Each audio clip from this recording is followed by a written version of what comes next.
নোয়াখালীতে night football short tournament 2025-এর final খেলা ও পুরস্কার বিতরণ অনুষ্ঠিত হয়েছে।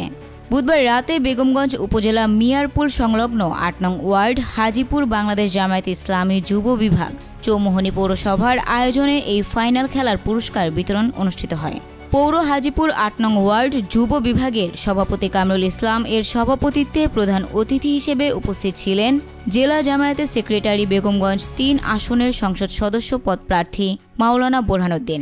এ সময় তিনি বলেন, খেলাধুলার মাধ্যমে যুব সমাজ শারীরিক ও মানসিক বিকাশের সুযোগ পায়। জামায়াতে ইসলামী যুব বিভাগ বেগমগঞ্জের প্রতিটি ওয়ার্ডে যুবকদের উন্নয়নে কাজ করে যাচ্ছে। তারই বাস্তবতা আজকের এই ফুটবল টুর্নামেন্ট। আমরা চাই আমাদের প্রতিটি যুবক আগামী দিনে দেশ গঠনে ভূমিকা রাখবে। এ সময় বিশেষ অতিথি হিসেবে উপস্থিত ছিলেন চৌমুহনী পৌরসভা জামায়াতের আমির জসিমউদ্দিন, চৌমুহনী পৌরসভার শহর শাখার যুব বিভাগের সভাপতি নুরউদ্দিন, হাজীপুর ৮ নং ওয়ার্ড জামায়াতের সভাপতি আমির হোসেন, চৌমুহনী পৌরসভার পেশাজীবী শহর শাখার সভাপতি নূর হোসেন, দুর্গাপুর জামায়াতের ইসলামের ইউনিয়ন সভাপতি মুক্তার হোসেন, সহ সভাপতি মাওলানা আব্দুল হান্নান সহ অনেকেই উপস্থিত ছিলেন। খেলা শেষে ফুটবল খেলার বিজয়ীদের মাঝে পুরস্কার তুলে দেন জেলা জামায়াতের সেক্রেটারি মাওলানা বোরহানউদ্দিন সহ উপস্থিত অতিথিবৃন্দ।